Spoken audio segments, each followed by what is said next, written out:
بسم الله الرحمن الرحیم. دائره المعارف عرفانی، جلد اول، مجموعه مقالات. مؤلف استاد علی اکبر خانجانی. فصل سوم، فلسفه ارتباطات، خودشناسی ارتباطی، صفحه 133. چرا هیچ کس تو را درک نمی کند؟ هر کسی معتقد است که دیگران او را اصلا درک نمی کنند. همین امر موجب انزوای درونی و بیگانگی از همه می شود و تا سرحد انزجار به پیش می رود، در حالی که خودش را اهل فهم و دیگران را احمق می داند. چون این وضعی شاید هرگز به این شدت و فراگیر و جهانی نبوده است، در حالی که عصر سواد و علم و خبر بر رسانه‌های جمعی و ارتباطات جهانی است. آنچه که عملاً در نفوس بشری رخ می‌دهد، انزوا و احساس تنهایی و بیگانگی از عالم آدمیان است و عصر سوء تفاهماتی که قلمرو پیدایش انواع جدال و جنگ هاست. در این امر که هیچ کس نمیفهمد، همه مشترکند. به راستی این چه معمایی است؟ آیا تکنولوژی ارتباطات موجب این همه بیگانگی و سوء تفاهم و جنگ هاست و یا بالعکس؟ چرا اطلاعات تحصیلات مشترک موجب تفرقه و تضاد شده است؟ چرا مشکلات و دردهای مشترک به جای همدلی و همدردی و تفاهم به بیگانگی و نفرت انجامیده است؟ چرا باورها و دانش مشترک به جای ایجاد اندیشه و احساس مشترک موجب بیگانگی و عداوت شده است؟ چرا دانایی موجب نادانی شده است؟ چرا آرزوها و امیال مشترک موجب تفرقه و انزجار شده است؟ چرا آنگاه که شرایط و امکانات درک متقابل و اتحاد پدید آمده، نتیجه ای وارونه به بار آورده است؟ چرا مذاکره و تبادل نظر و ارتباطات کلامی مدرن که در تاریخ سابقه نداشته، حاصلی معکوس داده است؟ چرا اشتراک موجب افتراق شده است؟ آیا جهل موجب اتحاد و دانایی موجب تفرقه و تضاد است؟ این بزرگترین معمای عصر جدید است که هنوز پاسخی نیافته است. گویی دوری موجب دوستی و نزدیکی موجب عداوت است. گویی سخن گفتن موجب تشنج و انزوا و بدبینی و نفرت است. این نیز یکی دیگر از آرمان‌های عصر جدید و دوران شکوفایی تکنولوژی است که محصول وارونه داده است. این بیان دیگر از واقعه حشر و نشر در قرآن کریم است که از ویژگی عصر آخرالزمان می باشد. جمعی که موجب تفرقه می شود و تمدن مدرن را مبدل به جمع تنهایان منزجر از یکدیگر ساخته است. ولی اگر اندکی به خداییم در میابیم، این دیگران نیستند که ما را نمیفهمند، بلکه خود ماییم که اصلا خود را درک نمی کنیم و چون خود را نمیشناسیم، دیگران هم ما را نمیفهمند و آنگاه این خود نفهمی را به گردن دیگران میاندازیم. در حالی که اکثر فلسفه های عصر جدید بر مبنای خود آگاهی بنا شده‌اند و اساس همه آنها روانشناسی و روانکاوی جدید است، بیش از هر دورانی دچار جهل نسبت به خویشتن هستیم. در حالی که اکثر انسان‌های امروز لااقل یک کتاب روانشناسی مطالعه کردند و در اکثر خانه‌ها کتاب‌های روانکاوی یافت می‌شود و در رسانه‌های جمعی نیز شبانه شاهد تجزیه و تحلیل روانشناسانه امور هستیم، ولی در جهل و ظلمت و سوء تفاهمی فزاینده غرق می شویم و روابط اجتماعی و عاطفی و خانوادگی به سوی جنگ خونین می رود و جامعه بشری گویی در حال انفجار است و هیچ کس تاب تحمل دیگران را ندارد. به راستی چه خبر است؟ قرآن میگوید قیامت آنگاه است که هر کسی تک و تنها می شود و هیچ کس را یارای کمک به دیگران نیست و جز خدا یاوری نمی یابید. پس بیاییم این تنهایی تاریخی و متافیزیکی را درک و تصدیق کنیم و از آن نگریزیم و دیگران را مسبب این وضع ندانیم و جنگ را پایان دهیم و لااقل در این تنهایی به وحدت و صلح برسیم، چرا که این تنهایی همان محضر پروردگار و آستانه ظهور حق و مقدمه قیامت است. این جنگ با یکدیگر در واقع جنگ با تنهایی است و عین جنگ با خداست. دست از این جنگ برداریم و خدا را بپذیریم. خدا همان تنهایی ماست. فرار از این تنهایی یا منجر به عداوت و جنگ و جنون و جنایت می شود و یا به اعتیاد و خودکشی می انجامد. فرار از این تنهایی یکی از علل ذاتی فروپاشی خانواده ها نیز می باشد، زیرا در هیچ رابطه ای همچون رابطه شدید عاطفی این تنهایی تشدید و تعمیق نمی شود و اگر درک و تصدیق نگردد موجب سوء تفاهمات و بدبینی ها و انزجار و فروپاشی است. تنهایی برترین حق انسان است، چرا که انسان خلیفه خداست و محل حبوط احدیت است. تنهایی پذیری همان خداپذیری و توحید است. این واقعه امروزه به صورت یک جبر جهانی و نزول ماورایی بر نفوس بشر فرود آمده است و یک توفیق اجباری و الهی است. همه تنهایند و تلاش مذبوحانه برای گریز از تنهایی منجر به عداوت ها می شود. هیچ کس نمی تواند دیگری را از این تنهایی خارج کند، به خصوص دوستان و زن و شوهرها. امروز بیش از هر زمانی راز بقای صالحانه هر رابطه‌ای بر درک حق تنهایی استوار است. دیگر کسی نمی تواند به دیگران پناه برد و در دیگران جای گیرد و ایمن شود. این به معنای پایان تاریخ عشق نیز می باشد و به علاوه غایت و کمال عشق نیز تنهایی است. تنهایی حق عشق است و هر که آن را تصدیق و درک نکند به نفرت و عداوت می رسد. اینک جز عشق به پروردگار ممکن نیست. تنهایی همان حضور خداست و همین حضور است که همه را تنها ساخته و عشقها را برملا نموده و ناممکن کرده است. بیاییم تا به خدا عشق ورزیم و به او پناه بریم تا بتوانیم یکدیگر را دوست بداریم و لااقل تحمل کنیم. اگر تنهایی خود را دوست بداریم دیگران را هم دوست می‌داریم. اگر تنهایی خود را فهم کنیم دیگران را هم فهم می‌کنیم. جز این راهی برای تفاهم و دوستی وجود ندارد. اگر نتوانیم تنهایی را درک و تصدیق کنیم و دوست بداریم، هیچ چیز و هیچ کس در این جهان را نه درک و تصدیق توانیم کرد و نه دوست توانیم داشت. امروز ذات هر ادراکی بر درک تنهایی بشر است و فقط تنهایانند که میفهمند و دوست می‌دارند. مصاحبه‌ای با یک روسپی. سوال: آیا شما به راستی فاحشه و روسپی هستید و خودتان را به این اسم می‌شناسید؟ جواب: خیر. ما خودمان را علنی کرده ایم که مابقی روسبی ها بتوانند در عزت و حرمت کامل به عنوان زنان با عصمت و پاک به زندگی خود ادامه دهند.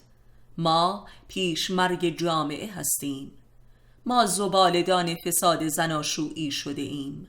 ما دستمال کاغذی هستیم. سوال: چه شد که به این سرنوشت مبتلا شدید؟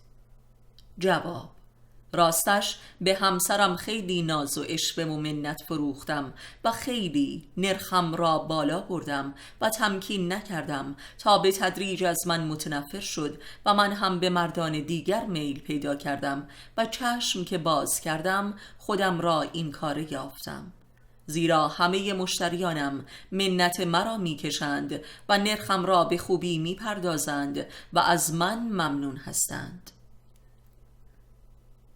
سوال: آیا از خدا چه میخواهی؟ جواب: میخواهم که یک بار دیگر این امکان را به من بدهد که مردی پیدا شود که مرا یک سوراخ نبیند. اولی را که باختم، امیدوارم بعدی را نبازم.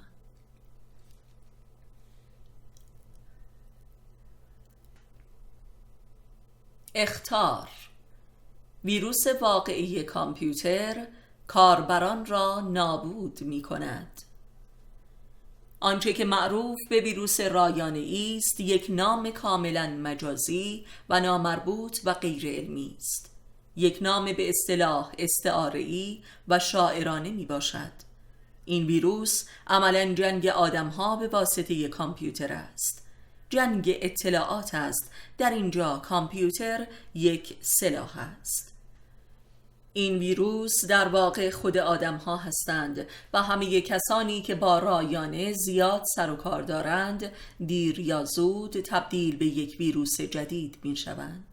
بنابراین به تعداد کاربران رایانه می تواند ویروس باشد و به سرعت به چنین وضعی دچار خواهیم شد و آنگاه دیوان خانه بزرگ تکنولوژی به تمام معنا خودنمایی می کند که واقعا آخر الزمان عصر مدرنیسم خواهد بود که آغاز شده است و هیچ کس را یارای پیشگیری از آن نیست.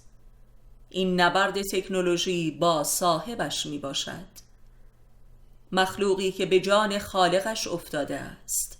و اما بدتر از این ویروس دیگر است، ویروس دیگری که از کامپیوتر ساطع می شود که می توان آن را واقعا ویروس کامپیوتری نامید که مختص خود دستگاه است و ربطی به کاربران ندارد، بلکه کاربران را موجب تهاجم وجودی قرار می دهد و مولد انواع امراض عصبی و روانی ویژه‌ای می شود که سابقه نداشته است. ولی ما به عنوان درمانگر چندین مورد از این نوع را در کودکان و نوجوانان کشف کرده و خوشبختانه درمان نمودیم که درمانش جز ترک کامپیوتر نبود. این ویروس که در واقع به صورت تشعشع و امواج و سوخت مواد نرم افزار به سیستم عصبی و مغز میرسد، موجب خنگی، سرگیجه، رفتارهای تیک مانند، تهوع و سپس هذیان، غش و حالت کما خودنمایی می کند. چند موردی که به تور ما خوردند و نجات یافتند در جریان روتین روانپزشکی به سوی تیمارستان و نابودی کامل روان به پیش می رفتند بی کمترین تشخیصی. به والدین خیلی مدرن اخطار می دهیم که به قیمت پست مدرن شدن و نابغه شدن فرزندان خود آنان را نابود نکنند بی زحمت. حالا بهتر می توانید از ما بپرسید که پس چرا شما با رایانه پیام رسانی می کنید؟ پاسخ ما: به دلیل اینکه شما را بیدار کنیم، چون جز در رایانه قابل دسترس نیستید. فلسفه اینترنت. مثبت‌ترین و انسانی‌ترین کاربرد اینترنت در قلمرو دوستیابی نهفته است. دوستی یعنی ارتباط و ارتباط اینترنتی یعنی ارتباط از راه دور و آن هم دورترین ارتباطات، نه فقط به لحاظ جغرافیایی و فرهنگی بلکه به لحاظ منطقی و عاطفی. این غیر مستقیم ترین ارتباطات و نیز وسیع ترین ارتباطات است، نه فقط به لحاظ کمی بلکه به لحاظ فضای وجود در رابطه. زیرا هرچه که رابطه ای مستقیم تر و نزدیک تر باشد به لحاظ فضا هم محدودتر است. درست به همین دلیل ارتباط اینترنتی در نقطه مقابل ارتباط درون خانواده هاست. در واقع ارتباط اینترنتی به لحاظ کم و کیف آزادترین ارتباطات است و هر کسی می تواند به هر گونه و صورتی بخواهد خود را به طرف مقابل معرفی کند و از خود یک انسان آرمانی نقش زند و طرف مقابل را عاشق بر خود نماید. اینک منظور ما را بهتر متوجه می شوید و نیز راز جاذبه افسانه‌ای رابطه اینترنتی را بهتر درک می کنید. فضای خالی و آزادی که می تواند شما را برای طرف مقابل مبدل به یک اسطوره سازد. در اینجا منظور همانا فریب کاری است. ارتباط اینترنتی یک ارتباط مطلقاً کلامی و سوادی و ادبی است و اگر صورت هم به میان آید یک ارتباط کاملاً تئاتری است. منتها تئاتری است که استمرار دارد و میتواند تبدیل به یک واقعیت مالیخولیایی گردد. پس فلسفه ارتباط اینترنتی فلسفه خلق عشق‌های مجازی تا سرحد دروغ و مالیخولیای کامل است برای رهایی از تنهایی عصر تکنولوژی. آدمی در قلمرو به روابط مستقیم و تنگاتنگ درون خانوادگی و درون نژادی و درون حرفه‌ای و درون فرهنگی همواره دچار خفقان و لذا احساس تنهایی و تنگی اندیشه و عاطفه و ظهور و بروز گفتاری و رفتاری است. در نقطه مقابل چنین وضعیتی ارتباط اینترنتی همچون یک ناجی به میان آمده است تا این خفقان و تنهایی و خودسانسوری بشر مدرن را در هم بشکند و او را از بی کسی برهاند و دوستی بیابد که به تمام و کمال تصدیقش نماید و بپرستد بر اساس هویتی که فرد از خود به روش‌های ادبی و تئاتری ارائه می کند. در اینجا دوتا انسان کاملا مالیخولیایی و غیر واقعی با یکدیگر در ارتباطند. دوتا انسانی که مطلقاً وجود خارجی ندارند و این است معنای واقعی ارتباط مجازی که برخاسته از موجودات مجازی و کاملا تخیلی است. در اینجا شاهد یک جهان کاملا برزخی هستیم که همه چیزهایش در مرز بین بود و نبود دچار یک سرگردانی و تردید ابدی هستند. نه یک من واقعی وجود دارد و نه یک توی واقعی. یک من توی کاملا مجازی و آرمانی وجود دارد و این یک هویت برهوتی است که اینترنت پدید آورده است. به نظر می رسد که اینترنت می تواند انسانها را از تنهایی و انزوای در تن خود نجات دهد، ولی آنچه که اتفاق افتاد تنهایی 200 چندان مخوفتر است که فرد حتی شاهد تنهایی خود هم نیست و در واقع در تنهاییش دفن شده است. و آنچه که در اینترنت ثبت می شود و به مثابه یک سنگ قبر شاعرانه است و توصیف انسان بدان گونه که می بایست می بود ولی نبود. هویت اینترنتی یک هویت بوده نبودی است و کل این مالیخولیا محصول گریز بشر مدرن از تنهایی است. تنهایی که قلمرو به حضور خداوند به عنوان ذات بشر است. و اما رسالت ما در قلب این شبکه مالیخولیایی و دجال چیست؟ و این سوال که آیا می توان به واسطه شیطان با شیطان مبارزه کرد و او را برانداخت؟ آری می توان، منتها با سلاح حضور و یاد خدا، و کار ما به یاد آوردن خدا و احیای تنهایی شماست تا تنهایی خود را پذیرا شوید و از جادوی چشم ابلیس یعنی رایانه و اینترنت نجات یابید. تا آدمی به راستی تنها نشده و تنهاییش را نیافته و در آن مقیم نشده، قادر به برقراری یک رابطه واقعی با دیگران نیست و لذا دوست هم پیدا نخواهد شد. هرگز بین دو موجودی که وجود ندارند دوستی هم نیست. تا هر کسی خودش نشود نمیتواند با خود هر کس دیگری مربوط شود. رابطه فقط بین موجودات واقعی ممکن است، نه موجودات مجازی، تخیلی، مالیخولیایی. همانطور که هرگز قهرمان سینما قادر نیست در قلمرو سینما یک رابطه ای واقعی برقرار کند.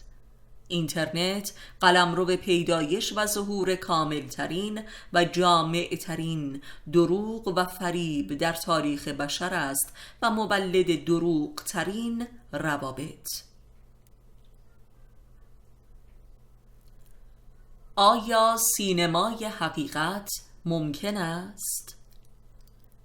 اگر حقیقت همان معنایی باشد که هر کسی از واقعیت متصور است، سینما نیز همچون ادبیات یا فلسفه و هنرهای دیگر میتواند به یاری همه اینها تا حدودی بیانگر حقیقت مورد نظر کارگردانش باشد.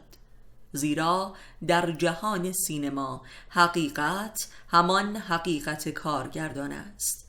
ولی اگر مخاطبان سینما را هم که علت پیدایش آن هستند به حساب آوریم، کل این ادعا و تعریف زیر سوال است، زیرا حقیقت تصویر شده در سینما تبدیل به هزاران حقیقت منفرد و مستقل از سینما و کارگردان می شود و هر کسی حقیقت خودش را برداشت می کند که در بسیاری موارد در تناقض با حقیقت مد نظر کارگردان است. در اینجا حقیقت سینما و سینمای حقیقت هم از سینما و هم از کارگردانش مجزاست. در اینجا سینما و کارگردان فقط توانسته است امکان تخیل آفرینی یا حقیقت آفرینی را فراهم کند و این یک حقیقت خیالی یا مجازی است که از واقعیت بهره‌ای درجه چندم میبرد و لذا این خیال یا حقیقت خیال هم یک ارزش مستعار دست چندم است که البته در واقعیت زندگی مخاطبانش مؤثر است و گاه سرنوشت ساز. اولا اینکه واقعیت سینمایی یک واقعیت مونتاژ شده و سانسور شده است که آن هم به واسطه بازیگری ها و سناریو و مونتاژ های فنی چندین بار تبدیل و تحریف و مسخ می شود و لذا یک حقیقت مالیخولیایی پدید می آورد که تمام ارزش و قدرت و اعتبارش در میزان همزاد پنداری مخاطبان است و این عین مالیخولیایی است و اعتبار مالیخولیای حقیقت سینمایی. و این یک جادوگری آشکار است که در تاریخ بشر بی سابقه می باشد. در واقع سینما واقعیت را تبدیل به جادو می کند و مخاطبانش را طلسم می نماید و این طلسم موجب می شود که نه تنها مخاطب دیگر نتواند واقعیت مورد نظر فیلم را در زندگی واقعی خود دریابد، بلکه سایر واقعیت‌های دیگر زندگی هم تحت تأثیر این طلسم و مالیخولیا مسخ می شوند. جادوی سینما یک جادوی همه جانبه است که جمیع هوش و حواس و عواطف و اندیشه و اراده مخاطب را مسخ می کند و لذا موجب پیدایش بشریتی کاملا بیگانه از واقعیت می شود. این بشریت برای تبدیل زندگی واقعی خود به یک مالیخولیای سینمایی دست به یک تخریب و خود براندازی همه جانبه میزند و حتی روان خود را به واسطه الکل و مخدرات و روانگردانها مسخ می کند تا برای پذیرش یک مالیخولیای سینمایی آماده سازد. و بدین گونه جهانی که حاصل می شود نه جهانی واقعی است و نه جهانی سینمایی، بلکه یک برهوت و برزخ فزاینده تا سرحد نابودی است. حقیقت سینمایی حقیقت ضد حقیقت است و هرچه که در جهت متجلی نمودن حقیقت از سینما تلاش کند اتفاقاً ضد حقیقت تر می شود، مثل سینمای تارکوفسکی و برگمان که جز خودکشی پیام دیگری ندارد.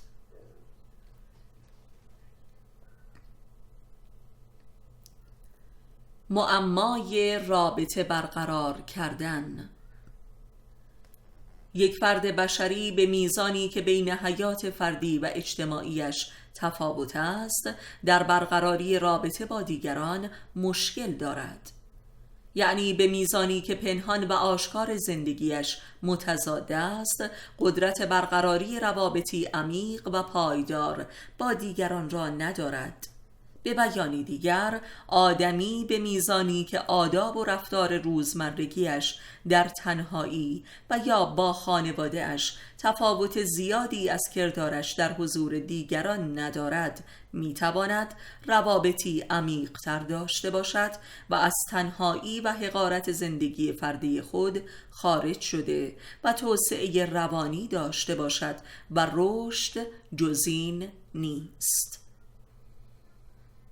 آدمی در ارتباط با هر کسی وارد جهان نوینی می شود، به خصوص که آن کس شباهت‌های کمتری با او داشته باشد. سخن از صمیمیت و عمق رابطه است که حاصل نزدیکی است که این نزدیکی حاصل اعتماد است و حاصل به حداقل رسانیدن تفاوت رفتار فردی و جمعی است. پس سخن از صدق است. و اما چه چیزی این صداقت را ممکن می سازد؟ یعنی اگر فردی به محض روبرو شدن با فرد جدیدی مجبور به خود سانسوری شود، این امر مانع رابطه و دشمن صمیمیت و صداقت است. خودسانسوری همان عدم صدق با خویشتن است که در رابطه با دیگران خودنمایی می کند و آنچه که موجب خودسانسوری در این رابطه است آن کردارهای خلاف عقل و عرف و اخلاق می باشد. بنابراین به امر تقوا می رسیم و تقوا را برخلاف ادعاهای لیبرالی مدرن بزرگترین عامل صداقت و عمق رابطه می یابیم و بوالهوسی را دشمن رابطه درک می کنیم. در واقع پیروان اصالت فرد و زندگی خصوصی مستمراً بوالهوس‌تر و لاابالی‌تر می شوند و لذا مستمراً دریوزه‌تر می شوند، زیرا عیاشی به طور کاذب بر امکانات و هزینه ها می افزاید که این امر موجب احتیاج و دریوزگی بیشتری در رابطه می شود. بنابراین در اینجا تضاد بین مکتب اصالت فردگرایی و ارتباطات جمعی را درک می‌کنی. یعنی آدمی هرچه که می‌خواهد فردتر و خصوصی‌تر زندگی کند تا آزادتر و لاابالی‌تر باشد، مجبور است که اجتماعی‌تر باشد و این دیالکتیک عرصه پیدایش همه تنش‌ها و تشنجات و نفرت‌ها و جنگ‌ها در جهان مدرن است که موسوم به دیالکتیک فرد جامعه می‌باشد.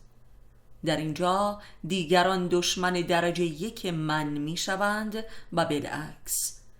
یعنی تلاش برای آزادتر و مستقلتر زیستن به دریوزه تر و وابسته تر شدن منجر می شود و این تضاد ذاتی مکتب لیبرالیسم است که آن را به فروپاشی می کشاند و این است که از قلب لیبرالیسم شاهد ظهور فاشیسم و تروریسم و آنارشیسم هستیم.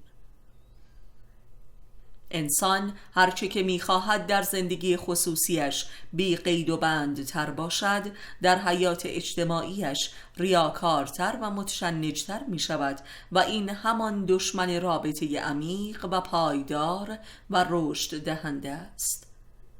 پرواضح است که در اینجا تقوا تنها راه برقراری رابطه صمیمی و خلاق می باشد و صدق را نه به معنای اصالت وقاحت و دریدگی بلکه بر اساس عقلانیت و حرمت متقابل ممکن می سازد، زیرا آن نوع روابط بی‌بندوبار و لیبرالی که نامش دوستی های مدرن است از حد عیاشی و ابتذال و خوردن و رابطه نامشروع جنسی تجاوز نمی کند و هرگز امکان رابطه بالاتنی پدید نمی آید.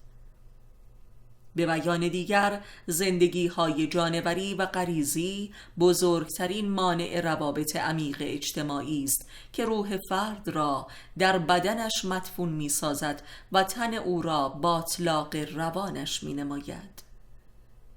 آنچه که انسان را جهانی می کند ارتباطاتی بر اساس عقلانیت و تقوا و ادب است و این است که جهانی ترین انسانها با تقوا ترین انسانهایند، مثل انبیا و اولیا و عرفا. آن که تقوا ندارد هیچ دوستی ندارد و لذا شبانه روز در صدد یافتن آشنایانی جدید است که معمولاً بسیار پرهزینه هستند، زیرا روابط پایین تنه‌ای این گونه‌اند.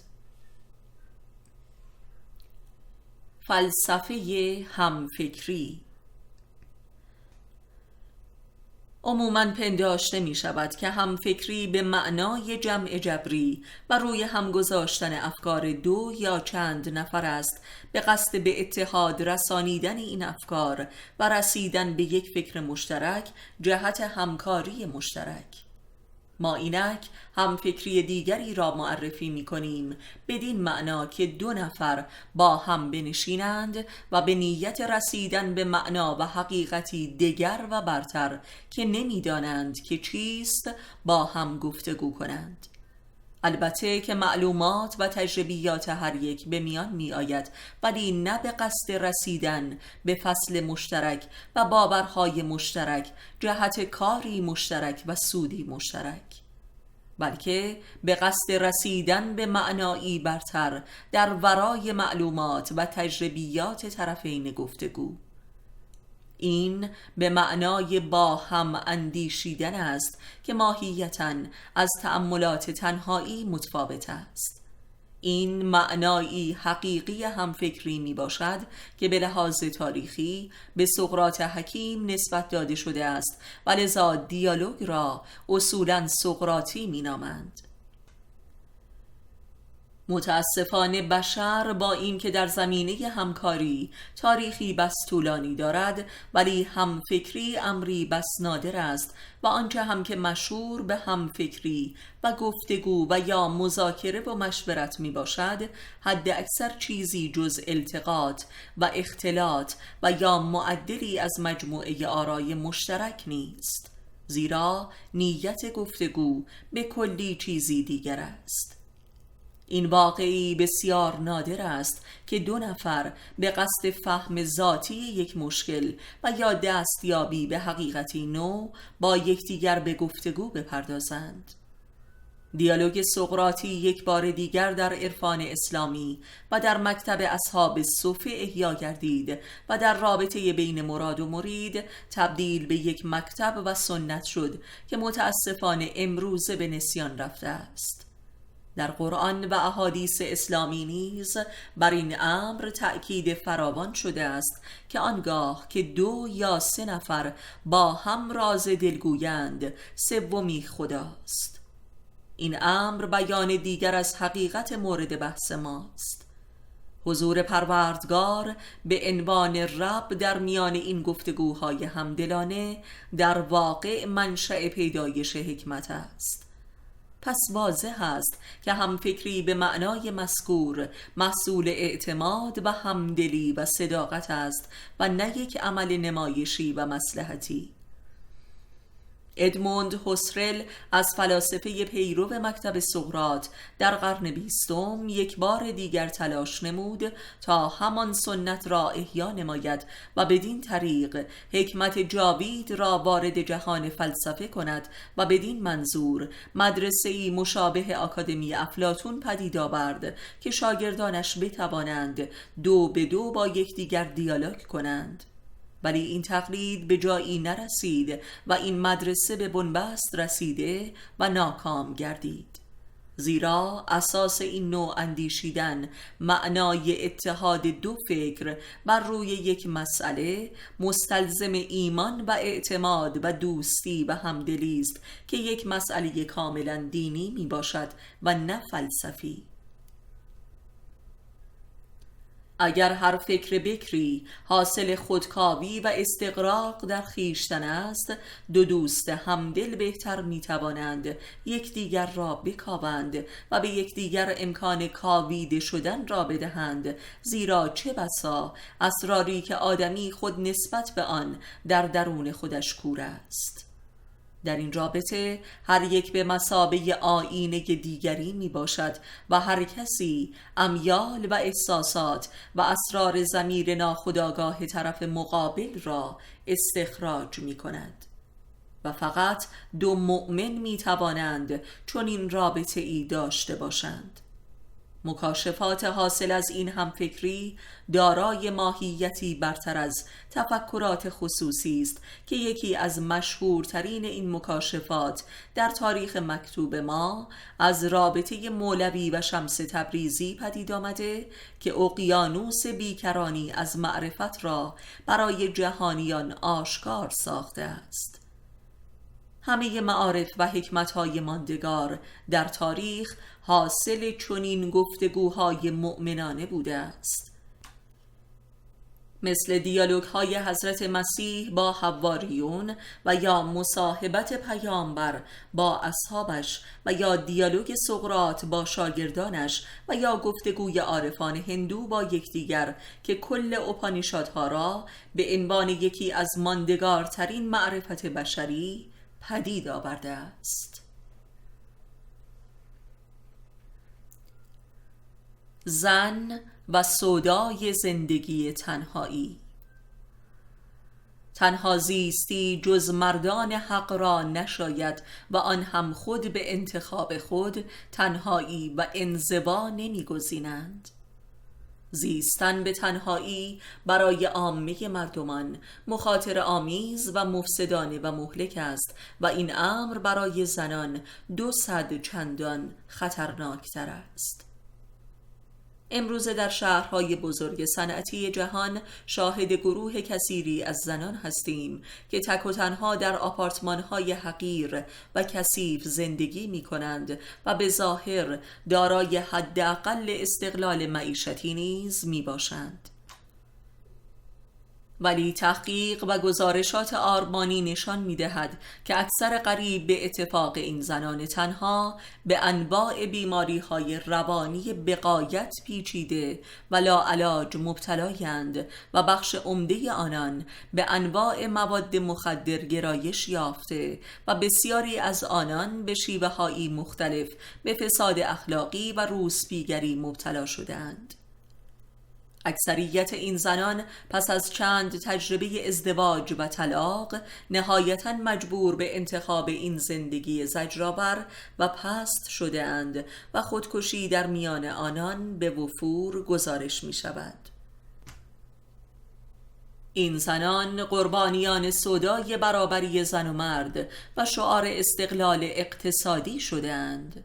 اینان پس از تجربه چند شوهر و ناکامی در بلعیدن اراده مردان نهایتاً به جبر به چنین زندگی مادون جانوری کشیده می شوند. وجود این زنان کارگاه نخبت و کبر و نفرت از مردان و بلکه کل جهانیان است و این کینه و حقارت و ناکامی به تدریج آنان را به افسردگی و انواع آلرژی ها و امراض عصبی و روانی و اعتیادها و انحرافات مهلک جنسی می کشاند و بسیاری از آنها نهایتاً سر از تیمارستان ها درآورده و در آنجا مرتکب خودکشی می شوند.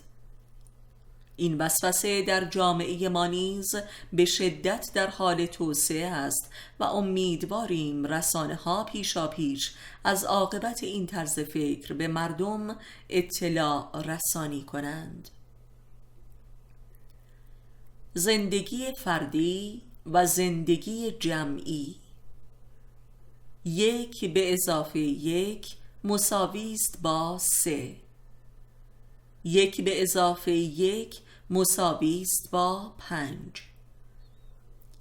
حیات فردی همان بودن است همچون حیوانات که طی عمر فردی و تاریخی خود کمترین تغییر و رشدی ندارند و حیات جمعی رفتن و شدن است.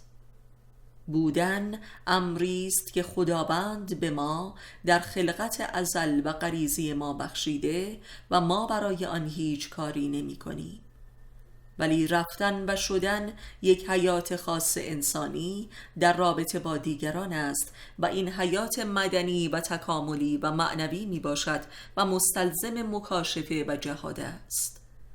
حیات جمعی یک حیات مکاشفه است و نه محاسبه ای، ایمانی است و نه بیمه ای. حیات فردی یک هستی منی یا تویی است که در آنجا منم و تویی.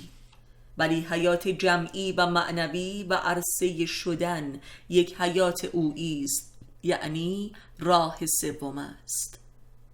زندگی جمعی یک واقعه عددی نیست و 1 به علاوه 1 نیست که 2 شود، بلکه 3 می شود. تمام خلاقیت و انسانیت بشر در کشف این راه سوم و سرعت طی طریق در آن می باشد. این راه یا خط سوم فقط مختص عرفا نیست، بلکه عرفا این راه را کشف کرده و به طور حرفه‌ای و بلا وقفه پیموده و سریع ترین حرکت را نمودند. آن سخن معروف شمس تبریزی را در این رابطه چنین اصلاح می کنیم که خط اول آن است که من خوانم بلا غیر، خط دوم آن است که من خوانم و تو، ولی خط سوم آن است که نه من خوانم و نه تو، و این خط خدا و توکل و عشق و اعتماد متقابل است. این همان خط دل به دریا زدن است و سوی بی سویی راه پیمودن و نه هراسیدن. ولی بسیار اندکند که حتی در زندگی جمعی هم به راستی جمعی زندگی کنند و با یکدیگر همراه و همسفر این راه سوم باشند. اکثراً با هم ولی فردی زندگی می کنند و هر دو منی هستند و لذا چون در کنار هم هستند 2 نیم من شده و حتی حیات غریزی و جانوری کامل و سالمی هم ندارند و فقط چوب لای چرخ حیات فردی هم دیگرند و حتی 2 هم نمی شوند بلکه نیم می شوند. آیا سینمای حقیقت ممکن است؟ 2. آیا یک انسان پلید میتواند شرافت را به دیگران القا کند؟ آیا یک انسان روسپی میتواند عصمت را به دیگران بیاموزد؟ آیا یک انسان دزد میتواند امانتداری را تعلیم دهد؟ آیا یک انسان فاسق میتواند پیامبر عشق به مردم باشد؟ آیا یک انسان کافر میتواند احیاگر ایمان در مردم باشد؟ اگر پاسخ این سوالات مثبت است، پس هیچ عیبی در ریا و نفاق نیست، ولی اگر منفی است، پس سینمای حقیقت و دینی و عرفانی و اخلاقی هم ممکن نیست. آیا این طور نیست؟ پس بهتر است خودمان را فریب ندهیم و شیطان را غسل تعمید نکنیم. ممکن است ادعا شود که اگر مؤمنان مولد سینمای حقیقت باشند چه؟ ولی مسئله این است که به قول علی علیه السلام مؤمن هرگز بازی نمی کند. در یک کلام دو نوع سینما وجود دارد: سینمای جنون و جنایت و فسق، و سینمای به اصطلاح حقیقت و صاحب رسالت اخلاقی و انسانی. سینمای اول مروج فساد و تبهکاری آشکار است و سینمای دوم مروج دجالیت و نفاق است. سینما همان تئاتر مدرن و تکنولوژیکی است و تئاتر از ارکان تمدن اساطیری یونان باستان است. و می‌دانیم نخستین کسی که در تاریخ تئاتر را وارد جهان اسلام کرد عمروآس بود که نخستین گروه تئاتر را از روم به شام آورد و در دربار معاویه به نمایش پرداختند، اثری از سوفوکل را.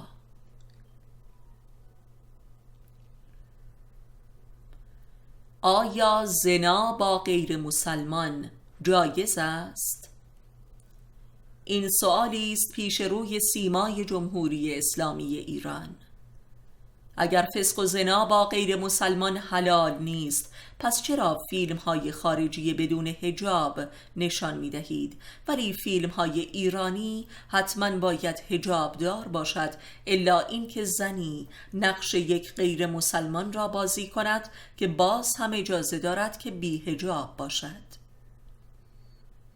اگر غیر مسلمان حق دارند که در رسانه ملی ما بی حجاب باشند و مشروب بخورند، پس چرا توریست های خارجی حق ندارند در کشور ما هر طور که دلشان میخواهد لباس بپوشند و رفتار کنند؟ این تناقض فقط یک تناقض منطقی و شرعی و فلسفی نیست، بلکه موجب مفاسد اجتماعی و تناقض و تردید در باور مردم است. در یک شبکه و رسانه در آن واحد هم تبلیغ حجاب و نهی از بدحجابی می شود و هم فیلم های بی حجاب پخش می شود. آثار روانی و اخلاقی این معضله بر عفت عمومی و ایمان دینی کاملا واضح است.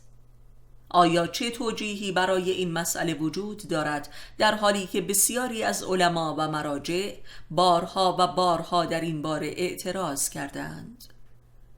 اگر مصلحتی در پس این ماجرا نهفته است، لااقل برای مردم توضیح دهید تا رفع شبهه گردد، تا جوانان به راستی تکلیف خود را بدانند. این دوگانگی رسانه‌ای نیز همچون برخورد مسئولین امنیتی با ماجرای حجاب و بدحجابی در خیابان هاست.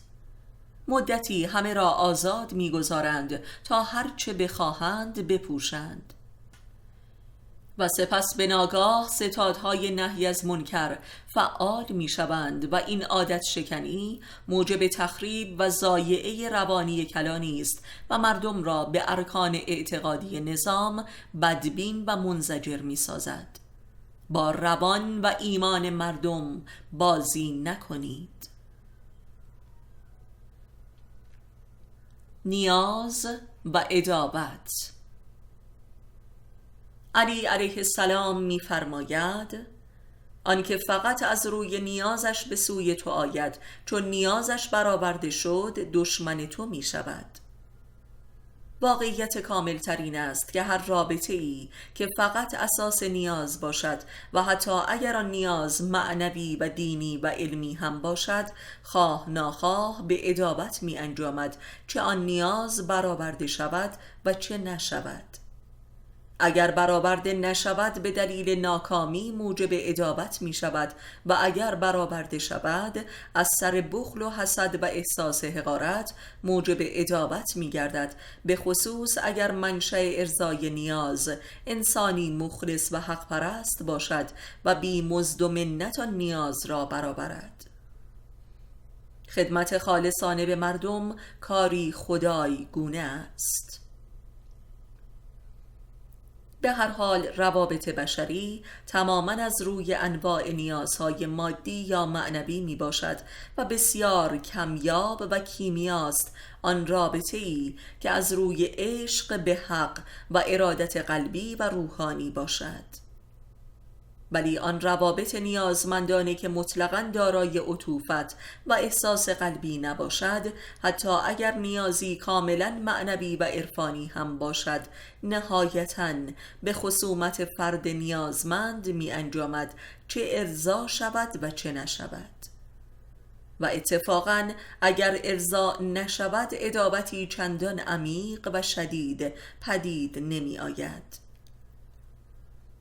انسان‌هایی که دارای دلی مرده و شقی می باشند و روابطشان فقط بر اساس نیاز و لذا ریاکاری می باشد، هرچه که نیازشان بیشتر برآورده گردد و مشکلاتشان برطرف شود، اگر به راستی توبه نکنند و صدق پیشه ننمایند، به اشد عداوت و کینه می رسند و مترصد انتقام می شوند، زیرا در چنین رابطه‌ای تمامیت کفر و جهل و ناتوانی خود را می بینند.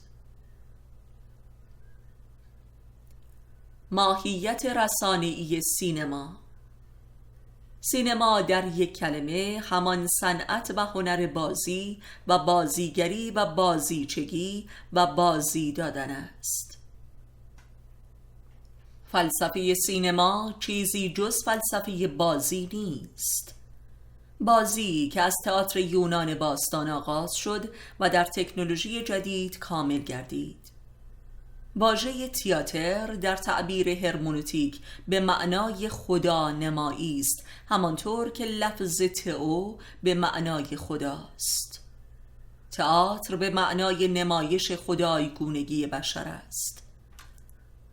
ولذا نخستین نمایشنامه‌های یونانی تماماً درباره هویت خدایان اسطوره‌ای یونان بوده است که در آثار هومر، هسیود، سوفوکل و اریستوفانس منعکس می باشد. کل فرهنگ و تمدن غرب بر اساس باورها و احساسات و القاءات الهه های این آثار پدید آمده است و لذا کل این تمدن در سینما به عنوان ترمینال غایت خدانمایی بشر به مالیخولیا و انهدام کشیده شده است. اگر بانیان اندیشه های تئاتری در یونان باستان را نمی شناسیم که چگونه انسانهایی بودند، ولی سلاطین سینما را به وضوح می شناسیم که چه دجال هایی هستند و گویی که تجلی همان 100 و اندی خدایان اسطوره‌ای یونان می باشند که بشریت را به بازی جنون و مالیخولیای خود مبتلا نمودند. مطالعه زندگی شخصی و هویت خصوصی این نوابغ سینمایی کافی است تا ما را در این باور به یقین برساند. الهه های جنون شهوت و حرص و سلطه و فریب و دغل‌بازی و مالیخولیا که دم از رسالت نجات بشری و اشاعه حقیقت میزنند و از فریب بشریت لذتی شیطانی میبرند. جان هوستون، تارکوفسکی، اورسون ولتر، فلین، آنتونی کوین و تازه اینان خوبان و قدیسین جهان سینما محسوب می شوند.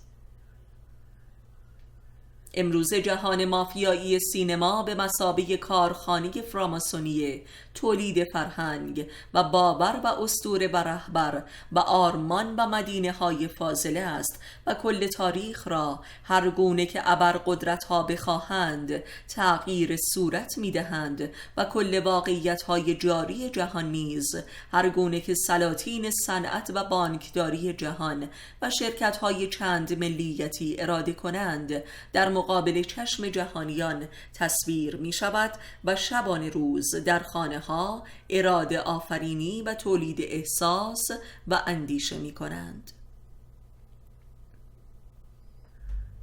امروزه برای اکثریت قریب به اتفاق مردم جهان حقیقت همان است که بر روی صفحه های تلویزیون عیان می شود. سینما عرصه پیدایش دجالیت آخرالزمان است. سینماگران تجسم شیاطین هستند و سینما زدگان هم به مثابه حزب شیطان. امروزه حقیقت دشمنی جز سینما و تلویزیون و ماهواره ها و شبکه های اینترنتی ندارد. امروزه نجاتی جز نجات از اسارت مالی خولیایی این دجال نیست. سینما تجلی برزخ زمین است، سرابی که حتی لحظه ای مجال اعتراف به تشنگی هم نمی دهد. جهان سینمایی نه هست و نه نیست. سینما قلمرو پیدایش و القای غایت نیهیلیسم روانی و عاطفی در سراسر جهان بشری می باشد. نیهیلیسمی که کارخانه جهانی تولید انواع جنونها و جنایتهای نو به نو می باشد. سینما رسانه